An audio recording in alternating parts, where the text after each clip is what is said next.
Nós estamos fazendo estudos sobre a igreja, a doutrina então da eclesiologia, que é a doutrina, são os textos das escrituras sagradas, que reunidos eles nos informam sobre a igreja de nosso Senhor Jesus Cristo. Isso é a doutrina da igreja, ou o termo técnico para isso é eclesiologia. Então nós estamos nesse semestre numa sala só. Aliás, nós temos uma outra sala que é de novos membros, bem pequenininha, está funcionando no gabinete. Os irmãos estão vendo nossas movimentações de reformas. Ali atrás a gente já tirou a tenda. Nós já estamos começando também a arrumar, edificar ali no lote que nós compramos. E então nós estou falando isso porque a gente teve que nós tínhamos 2, 3 salas só de adultos, jovens e adultos, e agora a gente está com uma porque nós estamos sem essas dependências. Priorizamos as nossas crianças, mas em breve, creio que no segundo semestre nós teremos mais espaço, inclusive para a gente funcionar como escola dominical de fato, como o Instituto Bíblico Bereia se propôs, Salas menores, ambientes mais didáticos, oportunidades assim para que os irmãos estudem. Nossa igreja nasceu assim para ser um lugar.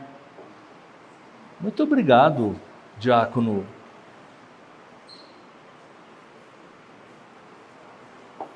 Achei que ia esquecer de mim. Mas em breve nós teremos aí mais espaço para a gente poder fazer. Enquanto isso, esse semestre a gente está estudando uma classe única sobre a igreja. Chegamos no auge, no cume do monte, o ministério feminino na igreja, pelo menos no que diz respeito às controvérsias. Deixe-me começar então já falando sobre o debate em torno da questão. Até uns 50 anos atrás, talvez um pouco mais, isso não era um grande debate. O ministério feminino na igreja, ele, claro, sempre teve as suas controvérsias, teve as suas posições. Em que sentido podemos dizer que a mulher tem um ministério na igreja? Mas destes anos para cá, e isso tem a ver, essa discussão, esse debate, com alguns momentos na nossa cultura, certamente, que trouxe à baila, trouxe este assunto com coloridos diferentes, bem mais fortes. Década de 50, 60, especialmente nesses países onde o cristianismo, especialmente protestante, evangélico, cresceram, se desenvolveram. Esse debate começou aí, na década de 50, década de 60, bem próximo, obviamente, da revolução sexual, da revolução entre segunda e terceira onda do que é chamado de movimento feminista. E então, neste momento, neste clima intelectual e cultural da década de 50, da década de 60 especialmente, esse tema ele veio com toda a força.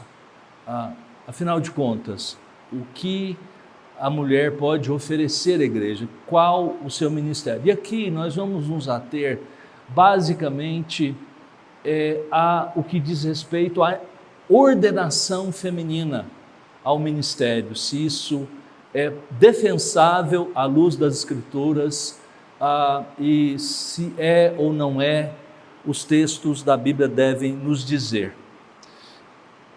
Os dois lados, então, sobre o trabalho a importância, o ministério nesse sentido não ordenado, isso nunca foi, obviamente, objeto de debate. Nós, desde o ministério público de Jesus, passando pelos escritos dos apóstolos, do apóstolo Paulo, de Pedro, a prática da igreja, especialmente como vista no livro dos Atos dos Apóstolos, né? Uma boa imagem para nós, tem boas informações, maravilhosas informações sobre como as mulheres, elas trabalhavam ajudando o Senhor Jesus Cristo. Havia um grupo de mulheres que serviam a Jesus, andavam com ele, serviam com os seus bens. Nós vemos isso acontecendo também na prática da igreja. Isso era bem visto e era de fato efetivo na vida da igreja. Então, o lugar da mulher nesse sentido, o debate está em torno da questão, se existe algo além disso, de um trabalho assim como a maioria das pessoas na igreja fazem. Nós temos um ministério ordenado, claramente, isso é defendido pelas Escrituras Sagradas. Poucas igrejas hoje questionam o ministério, a ordenação de algumas pessoas na igreja. Poucas movimentos, seitas ou qualquer outro tipo de nome que a gente dê a esses grupos, não defendem uma liderança ordenada, ou seja, que recebe a imposição de mãos, um reconhecimento oficial da igreja, do grupo em que ela está inserida para o trabalho, uma liderança ordenada. A questão aqui as mulheres também podem ser ordenadas a esses ministérios, pastorado, o presbiterato, o diaconato. Nós vamos ter essa questão, tá? Porque entendo que já é um ponto pacífico, a questão de que a mulher, assim como os homens, os jovens, sejam masculinos, femininos, eles devem trabalhar. Aliás, isso é pressuposto na Escritura Sagrada, especialmente à luz da vinda de nosso Senhor Jesus Cristo, como foi claramente redescoberto pelos reformadores na Reforma Protestante, o sacerdócio universal de todos os crentes. Nós estamos tratando aqui, como falamos, o título aqui, né, Ministério Feminino na Igreja, nós estamos então nos referindo a essa questão do ministério ordenado, ok? Estamos bem até aqui? Então vamos lá. O debate, desde esses tempos, nós precisaríamos, na verdade, para entender melhor esse tema, talvez de fazer um apanhado histórico sobre, especialmente, o movimento feminista e como ele se organizou, as ondas, porque ele está com toda certeza, não é segredo para ninguém que leu alguma coisa sobre o ministério ordenado, a defesa de ministério ordenado na igreja, nos nossos dias, que ele está, essa discussão está atrelada a esta questão do movimento feminista, desde o início, desde o que é chamado proto-feminismo, lá final do século XVIII, início do século XIX, passando pelos movimentos da primeira onda, da segunda onda, do movimento feminista.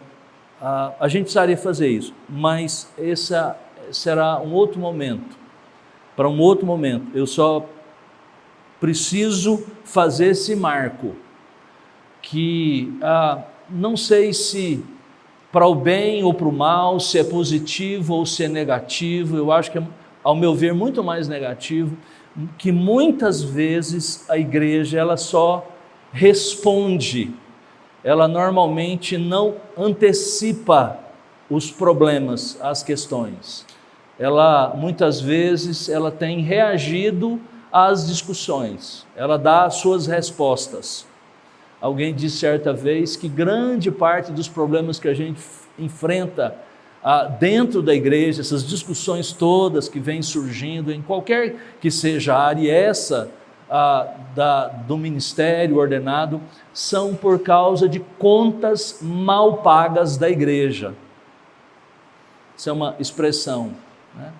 Certas dívidas, certos momentos em que a igreja poderia ter dito mais ou até falhou em alguns aspectos, e por isso isso surgiu. Pois bem, mas deixando isso de lado, e a gente sempre vai tocar de uma certa forma nessas questões, mas nós não temos esse tempo aqui. O debate atual está em torno de dois movimentos, duas frentes, e que elas podem serem, cada um desses, né, termos aqui, os igualitários, os complementares, ou os igualitaristas ou complementaristas, tem as suas versões, tem as suas diferentes dentro de cada uma dessas, né, desses termos. Existem diferentes abordagens, nem todos igualitários pensam exatamente como os outros, como todos, não é monolítico, não há um pensamento só, e assim também os complementários ou os complementaristas. Vamos entender, em primeiro lugar, esse termo. Vou pedir ajuda aqui ao Daniel Doriani, no livro dele, está aqui um bom livro sobre mulheres e ministério. Bom, equilibrado, educado, bem polido nas questões. A definição, lá para o final do livro, lá pela página 141, ele diz assim, ou melhor, vou usar os termos dele aqui. De modo simples, Dr. Doriani nos ajuda a entender esses termos fazendo uma comparação entre ambos. Os igualitários ou feministas evangélicos, eles não gostam muito do termo, né? Feministas são igualitários. Ou feministas evangélicos descrevem aqueles que acreditam que mulheres e homens deveriam ter papéis idênticos ou iguais na igreja. Ou seja, em outras palavras, os igualitários então defendem que as mulheres deveriam ser ordenadas como os homens são, ou deveriam ser pastores, então devemos ter pastoras, presbíteras, diaconisas e assim por diante, bispas, episcopisas, papisas e tudo mais, ok? Se em outro espectro não evangélico, então pastoras. E desnecessário é dizer que a todo momento você vê aí pessoas sendo, mulheres sendo chamadas de pastoras, a maioria das igrejas evangélicas no Brasil, elas ordenam mulheres, ok? Esse é um espectro.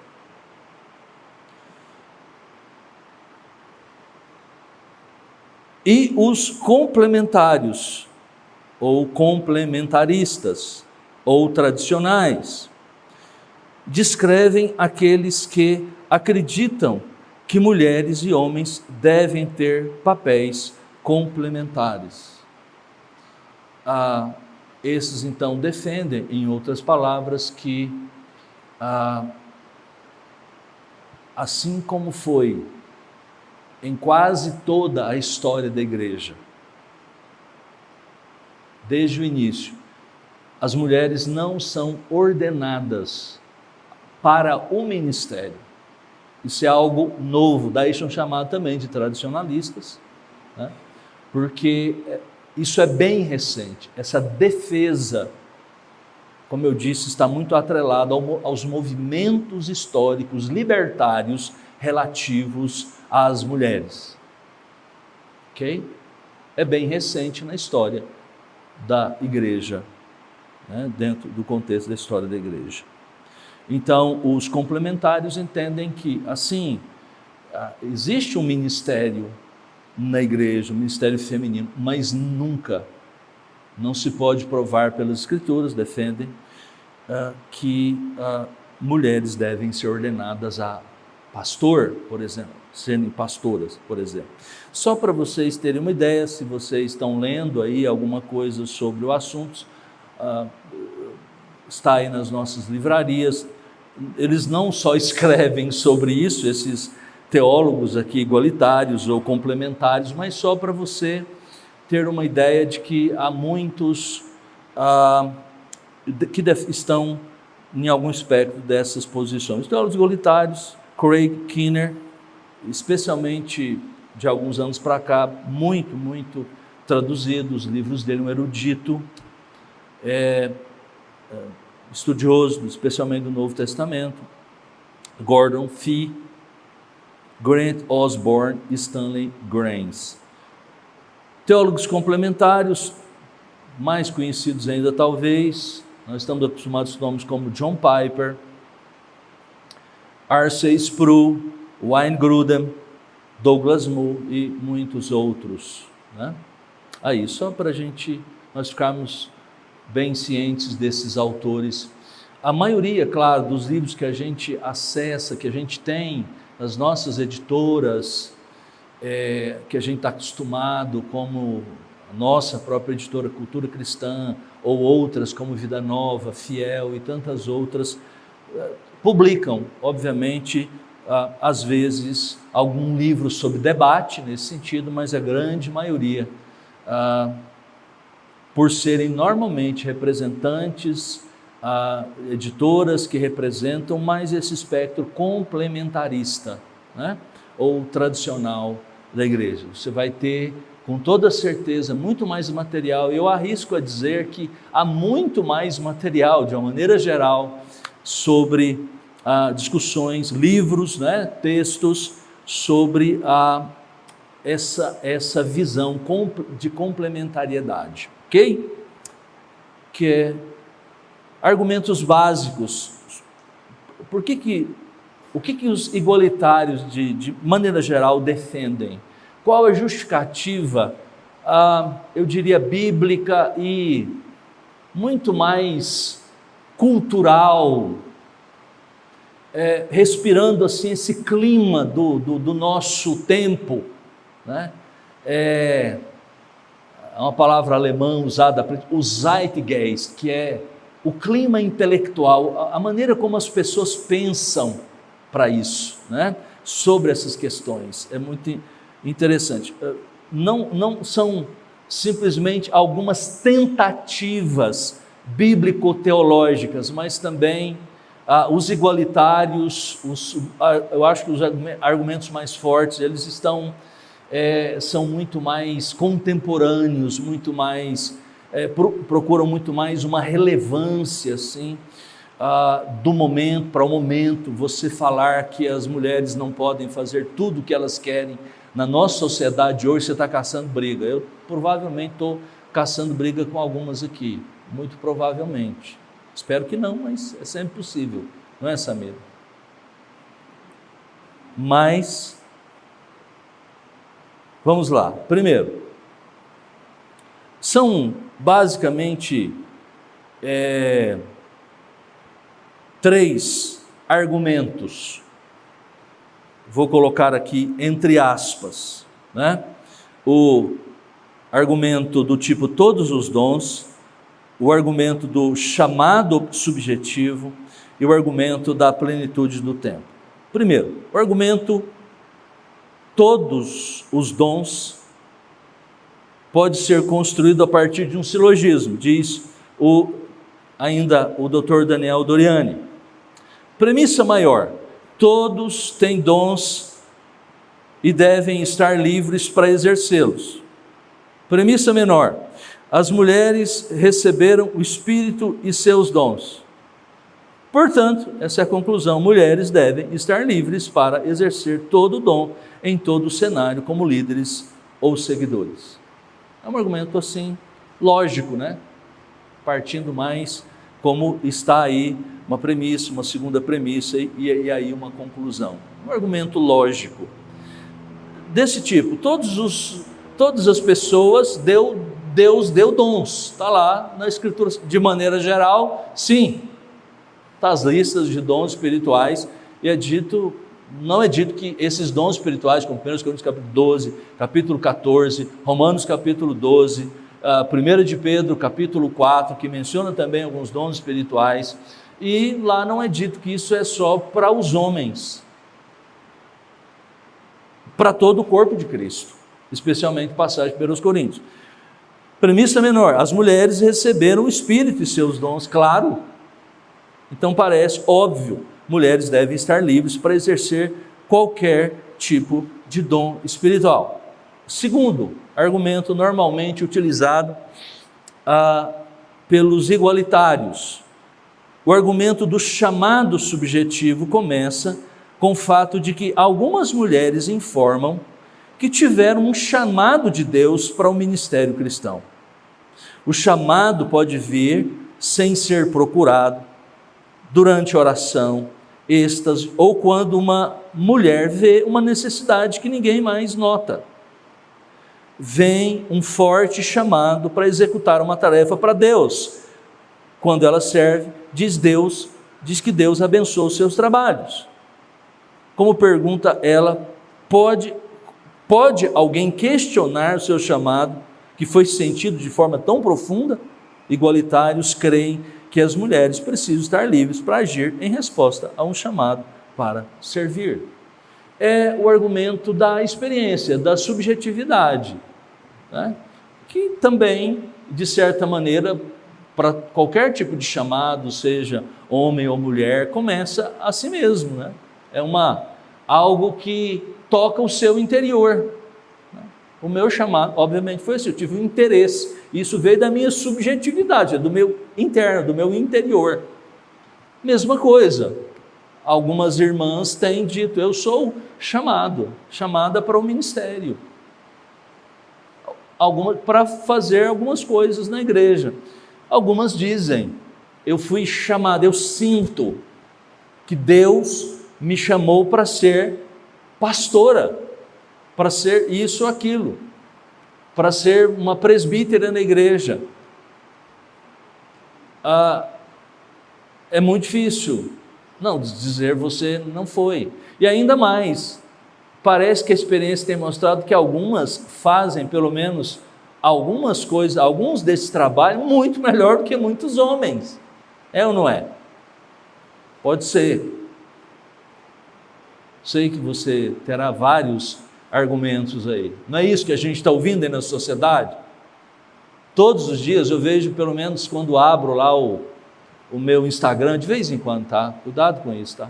Eu vejo sempre lá memes e divulgações, imagens, dizendo que põe lá a figura de um homem bobão, um panacão, um panaca, e uma mulher toda super poderosa, sabe tudo, faz tudo. E é verdade, muitas vezes isso é assim mesmo. A gente sabe das habilidades, não vamos entrar nessa discussão.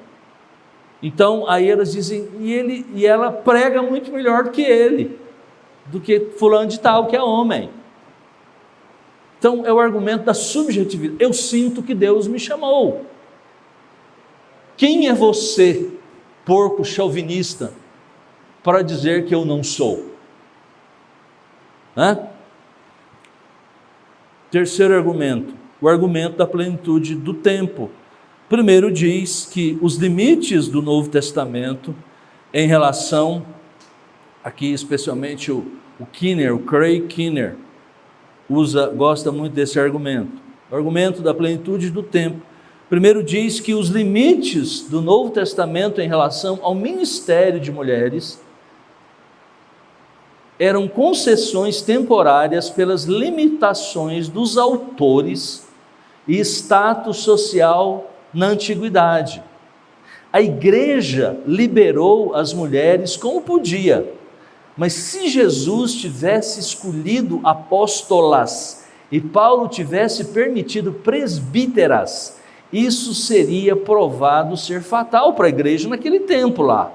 Jesus e os apóstolos barraram mulheres da liderança pública por amor à missão. Bom, pelo menos esse argumento é bom, porque ele quase não reconhece no Novo Testamento, nas Escrituras, e isso é a grande questão, de que o Novo Testamento, a Escritura Sagrada, que é o nosso tribunal de recursos, realmente não menciona ordenação feminina. Ok. Jesus e os apóstolos barraram mulheres da liderança por amor à missão. Mas agora, olha aí, no nosso zeitgeist, no clima intelectual em que nós estamos vivendo, a situação está invertida. Quando a igreja proíbe mulheres de liderar, ela se torna alienada em uma sociedade que é amplamente igualitária. A igreja é caluniada porque continua a insistir na submissão de mulheres. Este argumento vai longe, vai bem mais longe, né? As mulheres estão em cargos aí no mundo, aí fora, aí vem os argumentos, olha aí, só a igreja, só essa igrejinha, e é por isso que as igrejas, esse é um dos argumentos mais poderosos que a gente tem, por isso que as igrejas sucumbiram, a maioria delas estão ordenando e orgulhosamente dizendo, venham para cá, nós não temos preconceito contra as mulheres, isso e aquilo. E por quê? Nós temos, é verdade, aí países liderados por mulheres fazendo um bom trabalho e assim por diante. Então mulheres estão em cargos de liderança e muitas vezes com mais competência do que muitos homens, etc, etc, etc e tal. As respostas do movimento complementar, eu vou só mencionar aqui, não vou explicar muito mais, e depois eu entro em alguns textos e em outros argumentos para a gente poder chegar. Os pontos que têm sido levantados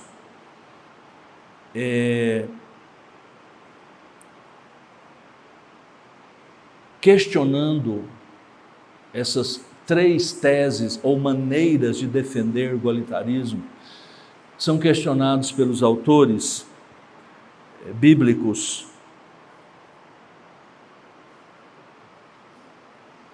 dizendo que se nós vamos ordenar, se nós não vamos ordenar, precisa ser algo a partir das Escrituras Sagradas.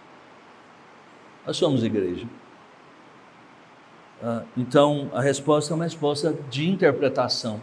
Agora, é claro, olhar superficialmente para determinadas, porque tinha a profetisa Hulda lá no Antigo, então, está vendo? Tem profetas, tem profetisas.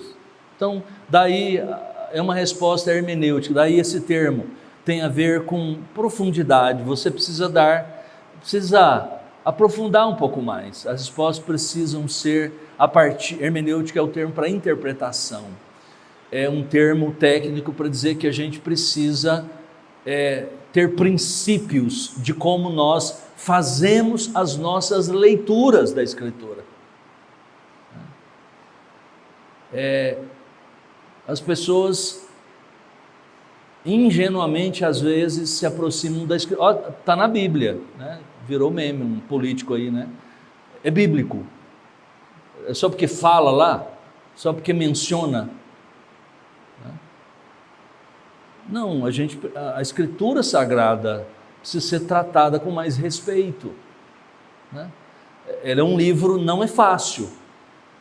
A gente pode dizer que o caminho da salvação é muito simples, mas não significa que não precise, é tão simples, às vezes tão bobinho, né? Sim, a morte de um judeu há 2000 anos atrás é que nos salva dos nossos pecados hoje. Simples isso, né? Agora, você provavelmente acha isso, e deve, como cristão, a maior história, a melhor coisa que aconteceu. Mas você é crente, você já tem uma mente mudada. Mas convenhamos, tente pensar do outro lado, do ponto de vista de alguém aí de fora. Eu sei que isso é difícil, aliás é impossível, mas tente imaginar isso. Acho que Paulo ajudou a gente. 1 Coríntios, né, capítulo de número 1, verso 20 em diante, o escândalo da cruz. Ele diz lá, essa história de um Cristo crucificado é loucura. Ele que salva. Alguém que nasceu numa província insignificante do Império Romano, tinha capital, tinha Roma, tinha outras províncias, a Ásia Menor, a Macedônia, de onde vieram os grandes, de uma cidade, Belém. Isso é ridículo, gente. Paulo diz que do ponto de vista realmente humano é um absurdo. É um absurdo. Então, esse caminho é muito simples, obviamente, mas precisa, diz a Escritura, de revelação do Espírito, de iluminação do Espírito, de regeneração, para que as pessoas possam compreender. Mas há muitas coisas difíceis na Bíblia, temas difíceis. Então, por isso que a gente precisa de uma boa hermenêutica, a gente precisa de ler os textos das Escrituras. E veja, primeiro, sobre esse assunto então, voltemos aqui, aterrizemos, vamos aqui ao Ministério das Mulheres. Devemos usar todos os dados da Escritura para o estabelecimento de normas doutrinárias e éticas. Passagens obscuras devem ser tratadas à luz das passagens mais claras. É um princípio básico de interpretação. Eu não posso formular uma doutrina que vem a partir de um texto obscuro.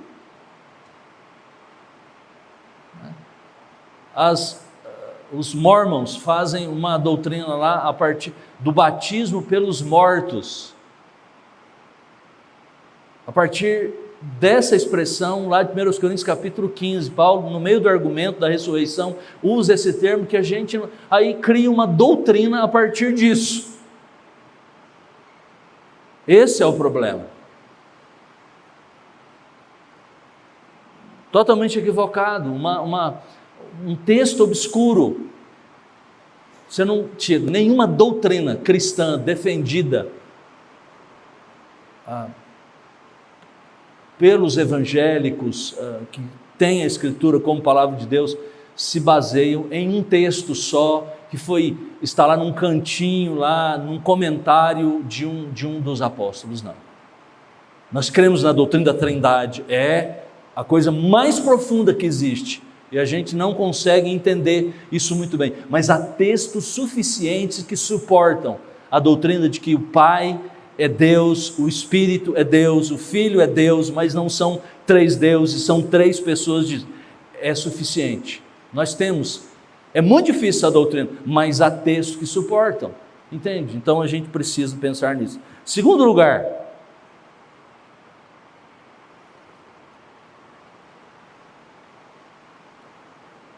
estabelecemos nossa teologia e a nossa ética baseada primariamente nas declarações proposicionais, nos mandamentos das Escrituras.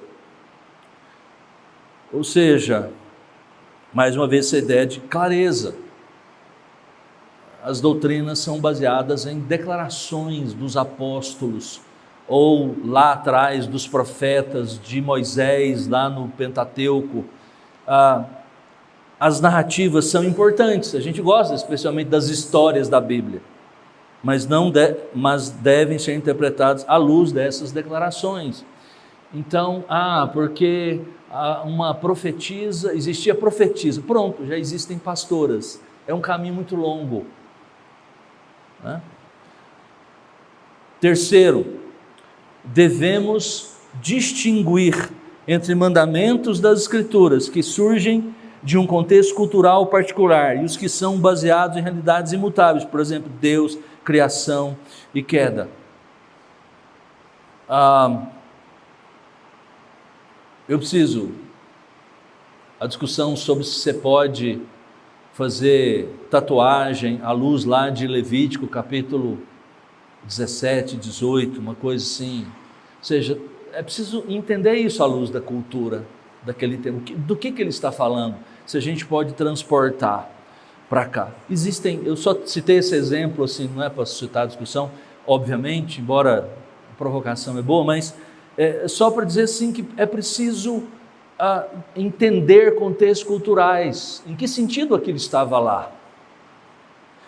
e também que existem outros textos que falam de realidades que são muito mais importantes e que são, independentemente de que cultura a gente esteja, ela está claramente, são proposições que precisam ser cridas. Isso. 4. Devemos usar toda a informação histórica relevante para entendermos a cultura no seio da qual o ensino da Bíblia foi dada. Temos que evitar anacronismos, seletividade, etc, etc. Eu não posso. O que é anacronismo? Eu pegar um pensamento de agora, do meu mundo, e querer jogar para dentro da Escritura, e interpretar a Escritura à luz. Eu tenho comportamentos hoje, eu tenho uma cultura hoje, e eu não posso enfiar isso lá dentro e dizer que o texto está dizendo isso. É o contrário. Eu preciso entender bem a Escritura através de uma boa hermenêutica, de um bom exame, e aí sim, aquilo que eu encontrei lá precisa determinar o que eu acredito agora, ainda que seja contra a cultura. Eu preciso ser o mais amplo possível na minha abordagem. O limite é Gênesis, capítulo 1, verso 1, até Apocalipse 22, 20 e quanto? O último versículo lá. Toda a Escritura. O que a gente acredita sobre Jesus Cristo? É aquilo que é dito em toda a Escritura. Chegamos a essas conclusões sobre a triunidade de Deus, sobre a divindade a partir de toda a Escritura. Então, o tema da mulher, do ministério, precisa também ser visto à luz de toda a Escritura. Não posso ser seletivo, pegar os meus textos prediletos, super enfatizá-lo, muitas vezes, e anular o outro. 5.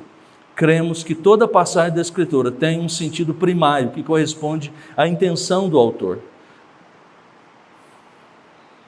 Para fazer uso correto da passagem, devemos partir desse sentido primário. Eu já mencionei isso, preciso definir o que o texto diz. Só uma palavra, porque essa semana eu ouvi alguma coisa nesse sentido. A Bíblia tem somente um sentido, uma interpretação.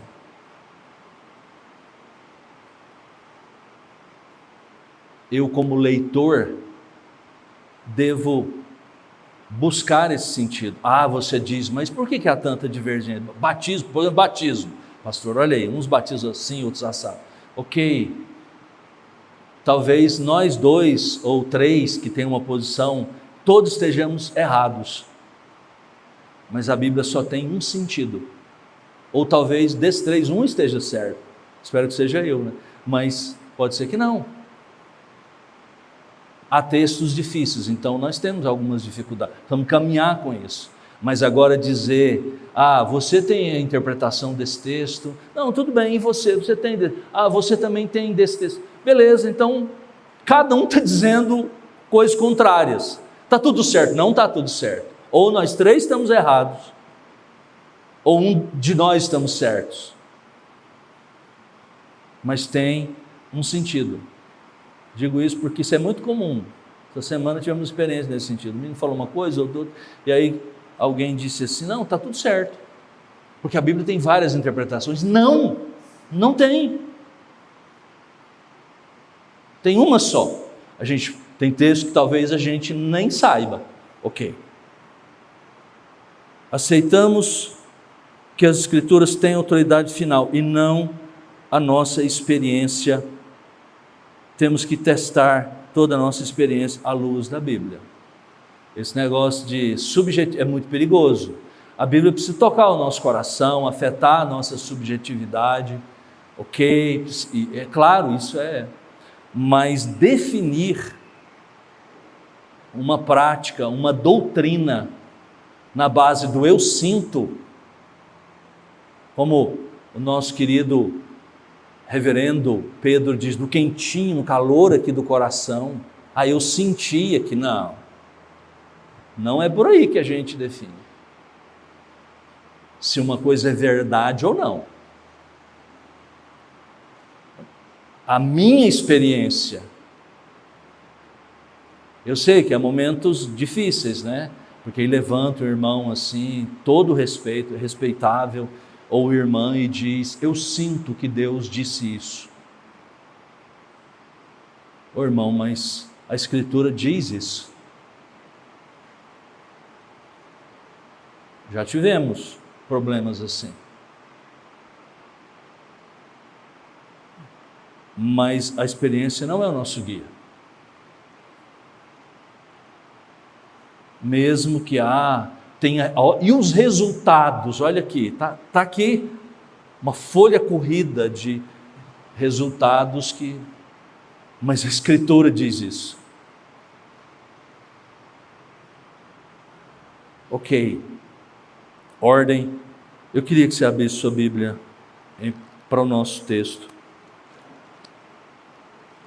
Depois dessa pequena introdução, vamos olhar para um texto.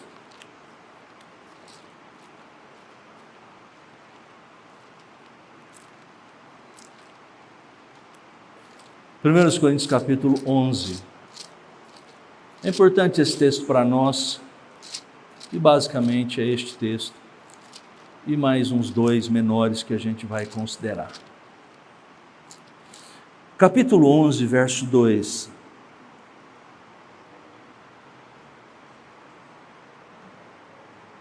De fato, eu vos louvo, porque em tudo vos lembrais de mim, e retendes as tradições, assim como vô-las entreguei. Quero, entretanto, que saibais, preste atenção nesse verso, quero, entretanto, que saibais ser Cristo o cabeça de todo homem, e o homem o cabeça da mulher, e Deus o cabeça de Cristo. Todo homem que ora ou profetiza, tendo a cabeça coberta, desonra a sua própria cabeça. Toda mulher, porém, que ora ou profetiza, com a cabeça sem véu, desonra a sua própria cabeça, porque é como se a tivesse rapado. Portanto, se a mulher não usa véu, nesse caso que rape o cabelo, mas se lhe é vergonhoso o tosquear-se ou rapar-se, cumpre-lhe usar véu. Porque, na verdade, o homem não deve cobrir a cabeça, por ser ele imagem e glória de Deus, mas a mulher é glória do homem. Porque o homem não foi feito da mulher, preste atenção aqui, porque o homem não foi feito da mulher, e sim a mulher do homem. Porque também o homem não foi criado por causa da mulher, e sim a mulher por causa do homem. Portanto, deve a mulher, por causa dos anjos, trazer véu na cabeça como sinal de autoridade. No Senhor, preste atenção aqui de novo, nem a mulher, no Senhor, todavia, nem a mulher é independente do homem, nem o homem independente da mulher. Porque como provém a mulher do homem, assim também o homem é nascido da mulher, e tudo vem de Deus. Até esse verso aqui. Por favor, não perca o foco, tá? Véus e tudo. 2, 3 palavras sobre isso somente. Os princípios aqui é que são importantes. Essa coisa, a igreja de Corinto tinha um problema com o culto, e começa aqui as discussões. Capítulo 11, 12, 13, 14. Vamos tratar somente de um dos problemas da igreja, que tem a ver com culto. Este ambiente aqui é o ambiente de culto. Ou seja, quando a igreja se reúne para cultuar a Deus. Um dos problemas, capítulo 12, 13, vai falar sobre os dons espirituais. Um outro problema aqui é o do uso do véu. Corinto era uma cidade portuária. Tinham o maior templo de toda aquela região de culto à deusa, a Afrodite, a deusa do amor. Havia um monte chamado Acrocorinto, onde a cidade foi fundada, e havia o maior templo lá, essa deusa, bem em cima do monte. E havia prostitutas cultuais, eram sacerdotisas, melhor dizendo. Okay? Mas qual que era o trabalho delas? Lá por volta das 6 da tarde, elas desciam, 1000 prostitutas mais ou menos do culto, desciam para a região portuária. e tinha um relacionamento sexual com os marujos, enfim, quem estava ali. Aquilo não era prostituição, era uma prostituição, ou um relacionamento sexual sagrado, era culto à deusa. Assim era Corinto. Não é à toa que um dos historiadores antigos diziam que se a igreja, o cristianismo, desse certo, conseguisse alicerçar-se, ter uma igreja lá numa cidade como Corinto, então, de fato era verdade, porque a ética era completamente diferente. Se o cristianismo pegasse em Corinto, se uma igreja fosse fundada realmente em Corinto, então, de fato, o cristianismo seria verdadeiro. Era o grande teste. E lá estava uma igreja. Bom, o que isso quer dizer? Eles entravam nas casas, nos lugares, e elas não usavam. O véu em Corinto seria para diferenciar as mulheres. Acontece que os gregos, os homens, quando iam para os seus templos, e Corinto ficava numa região da Macedônia, bem próximo da Grécia, mas eles tinham esse costume, eles também usavam véu, ou uma espécie de mantilha. Os romanos, e ali era uma região dominada pelos romanos, o mundo dessa época todinho, nas religiões, os romanos não usavam véu. Eu não sei mais quem, mas os gregos usavam, os romanos. A verdade é que há um problema com o véu, isso não é tão importante para nós aqui, e a gente não sabe resolver. O importante é que nesse contexto de usa véu, mulher não usa, homem não deve usar e assim por diante, há alguns princípios aqui, e esses princípios são importantes, que está no verso, especialmente verso 3, depois verso de número 8, depois verso 11 e 12. Quero, entretanto, verso 3, que saibais ser Cristo o cabeça de todo o homem, e o homem o cabeça da mulher, e Deus o cabeça de Cristo. Verso 8, porque o homem não foi feito da mulher, e sim a mulher do homem. Verso 11, no Senhor, importante essa expressão, no Senhor, todavia, nem a mulher é independente do homem, nem o homem independente da mulher, porque como provém a mulher do homem, assim também o homem é nascido da mulher, e tudo vem de Deus. Vou repetir também o verso 4 e 5, porque eles são importantes depois, mais à frente, quando é dito, todo homem que ora ou profetiza, tendo a cabeça coberta, desonra a sua própria cabeça. Toda mulher, porém, que ora ou profetiza, com a cabeça sem véu, desonra a sua própria cabeça, porque é como se a tivesse rapada. Veja que tanto homem como mulher, eles oram na igreja e profetizam, é um pressuposto do nosso texto. Então, o que quer que seja nossa consideração aqui, em texto que a gente vai ver daqui um pouquinho, sobre o silêncio, a mulher fique calada na igreja, precisa ser entendido à luz então desse texto, ok? Guarde isso, deixa eu ler aqui para a gente passar. O Cluny, do nosso livro agora, diz assim, a teologia de Paulo, comentando esse primeiro texto, esse texto de 1 Coríntios 11, a teologia de Paulo se centraliza na realização das promessas de Deus em Jesus Cristo, o cumprimento da história da redenção. Ele volta a esse esquema para fundamentar suas instruções com relação a homens, mulheres e ordem na igreja, ordem nesse sentido, quem faz o quê? Ele apela à ordem da criação, à maldição e às ordenanças de Deus em um mundo caído e à restauração e renovação que aconteceram em Cristo. Paulo afirma a primazia do homem sobre a mulher na criação como sua razão fundamental para exigir submissão da mulher, porque primeiro foi formado Adão, depois Eva. Isso está também em 1 Timóteo 2,13. Em 1 Coríntios 11, 3,16, o texto que a gente leu, ele desenvolve este assunto falando da propriedade do culto. Mais um pouco e eu explico algumas coisas aqui. Eu acho que dá bem para a gente entender. Paulo não está simplesmente se acomodando à cultura corrente para ganhar respeito para a comunidade cristã. Ele está incentivando a igreja a expressar em seu contexto cultural um princípio fundamental revelado na ordem da criação. Só uma nota aqui já. Paulo não teve muita dificuldade. Essa história de pátrio poder, por exemplo, era algo defendido pelas leis romanas. De certa forma, isso tinha algumas semelhanças. Há outros escritos, quando a gente estudou aqui 1 de Pedro, sobre as listas lá, né, nos nossos cultos de quarta-feira, a gente viu que haviam outros filósofos, inclusive, gente que escreveu no mundo daquela época, com listas semelhantes a essas, das relações sociais, da família. Haviam outros.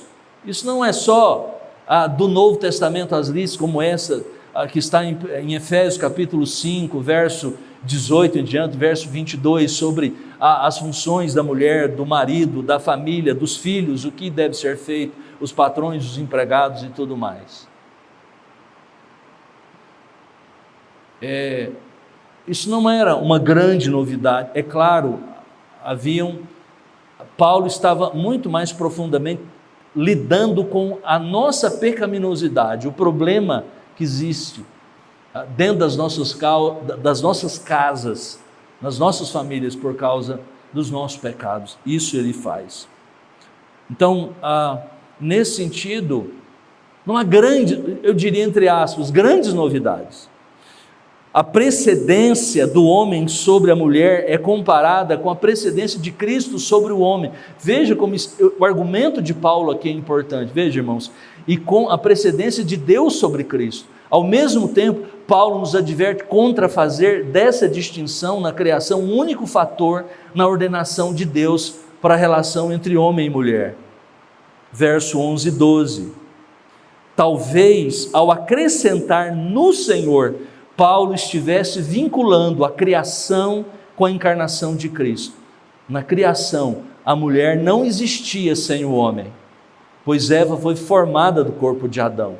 Por isso a expressão que está lá no verso 11, 12, provém a mulher do homem. Agora note, na encarnação, o novo homem veio somente da mulher, no nascimento virginal. O homem é nascido da mulher. Talvez essas expressões, em outras palavras, Paulo está argumentando exatamente porque ele está com o livro de Gênesis, capítulo 1, capítulo 2, a história da criação, depois de como Deus criou e depois também da queda, e agora a redenção em Cristo Jesus. São expressões que estão vinculadas a esses dois momentos importantes da história. A criação, como Deus criou homem e mulher, mas também na redenção. Veja, Paulo encontra no registro da criação em Gênesis a ordem de Deus para a relação entre os sexos. Ele ressalta a criação de Adão à imagem de Deus. O próprio Adão portava toda a imagem de Deus, e não metade da imagem de Deus até o seu casamento com Eva. A ênfase de Paulo sobre Adão como portador da imagem aponta para Cristo como final portador da imagem. Paulo também afirma que Eva porta a imagem plena de Deus, pois ela veio de Adão e compartilha a imagem divina que é a própria, que é a glória de Adão. Então, em os textos, Paulo afirma a dignidade da mulher.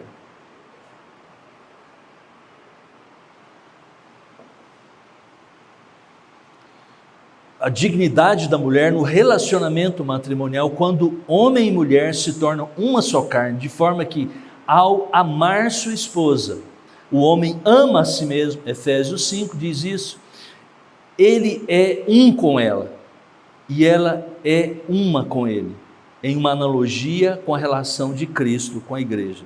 Só para terminar, ver essa parte, em resumo, Paulo ensina tanto a precedência do homem nesse texto aqui de 1 Coríntios 11, no verso 3, e depois aqueles versos que eu destaquei. A precedência do homem sobre a mulher, quanto à interdependência entre homem e mulher também. Seria um erro supor que a segunda afirmação cancela a primeira? Em vez disso, ela qualifica a primeira afirmação, mostrando que a subordinação é com respeito a papéis e não com respeito ao ser. O texto de Gálatas 3, 26 a 29 é muito importante, é aquele texto que fala que em Cristo Jesus não existe escravo, livre, bárbaro ou gentio ou judeu, homem ou mulher.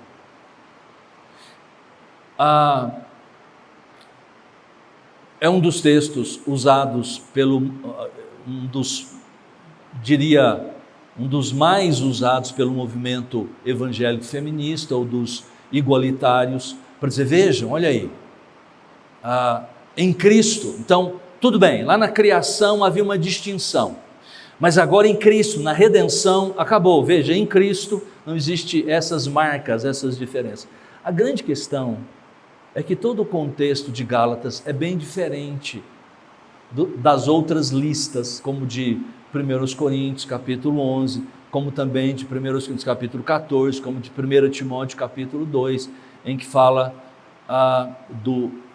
que a mulher não deve fazer algumas coisas. Em Gálatas, o apóstolo Paulo está tratando de justificação pela fé.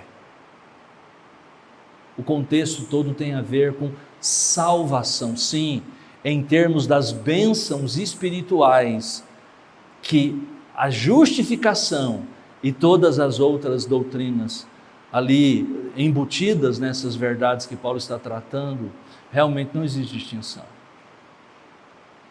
Ele dá o máximo, fala o máximo que pode dizer, ok?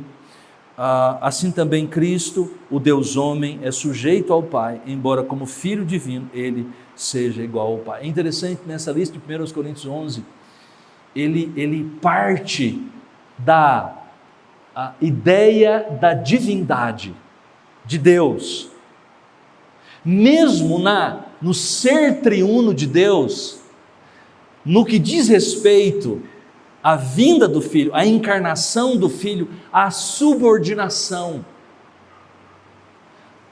Usar uns termos aqui, na trindade ontológica, ou seja, no ser de Deus, Pai, Filho e Espírito Santo, não há distinção. Mas no que diz respeito da trindade econômica, ou seja, é outro termo técnico da teologia, no que diz respeito às pessoas, e especialmente no que diz respeito à missão do Filho, à subordinação. O Filho se colocou debaixo da autoridade do Pai. É isso que a gente vê em texto, por exemplo, como de João. João, o Evangelho, trabalha muito isso lá no capítulo 13, 14, 15. Ele diz, eu vim para obedecer o Pai, para fazer a vontade do Pai. Ora, mas ele não é tão Deus, não é isso que a Trindade diz, que não há distinção. Sim, na ontologia, no ser, eles são iguais. Mas no que diz respeito aos, vamos chamar de serviço, ministério de cada uma das pessoas da Trindade, o Filho, porque quis fazer, ele se colocou debaixo da autoridade do Pai. E ele usa essa estrutura para falar também da família. Isso eu estou pondo, porque nas discussões hoje relacionadas a homens, mulheres, ministério na igreja, é um argumento, olha, estão inferiorizando a mulher, quando não lhe dá o direito de ser ordenada, de fazer certo serviço na igreja. Então a gente tem que dizer como cristãos que então nós temos um sério problema com o ser triuno de Deus, porque o Filho fez exatamente isso, e é o argumento de Paulo. Se nós como cristãos evangélicos defendemos as posturas feministas evangélicas ou os igualitários, então a gente tem que chegar à conclusão também que a revelação de Deus acerca da doutrina da Trindade tem um sério problema. Nós estamos colocando como inferior o Filho de Deus. E é tudo aquilo que Paulo não concorda, obviamente. Ele usa o argumento. Então, qualquer pensamento que a gente tenha sobre ministério feminino na igreja precisa partir desses pontos, deste ponto que é muito importante.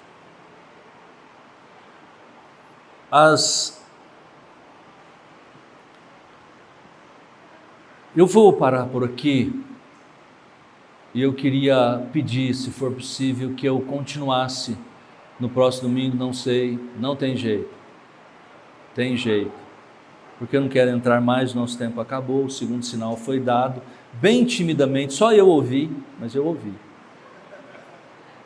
Eu não quero mais prolongar, e se você quiser ouvir, tem algumas coisas importantes, uns 30% ainda, para ser dito, e a gente pode ir com mais calma, especialmente nesse ponto, e a gente desenvolve na próxima aula, no próximo domingo, nessa mesma bate-hora, nesse mesmo bate-canal.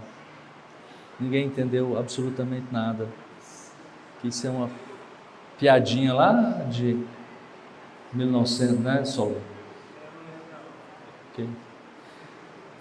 Próximo domingo eu continuo com esse tema aqui, e eu peço que o próximo tema que os irmãos, não sei quem iria desenvolver, acho que a gente tem alguns domingos lá para junho que a gente pode desenvolver. Acho que isso é um tema importante. Agora que eu iria entrar em alguns textos que confundem a gente ou que tem algumas dificuldades aí, ok? Vamos orar?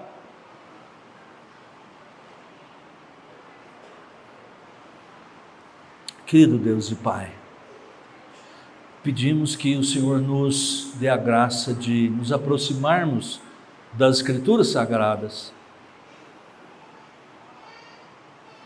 com respeito, com reverência, e tenhamos, ó Deus, a disposição de conformar o nosso coração no que ela diz, compreendida corretamente. Tenhamos prazer em obedecer em todas as coisas. Ó Deus, para que nós tenhamos, ó Deus, um coração abençoado por Ti, conformado aos padrões da Sua palavra.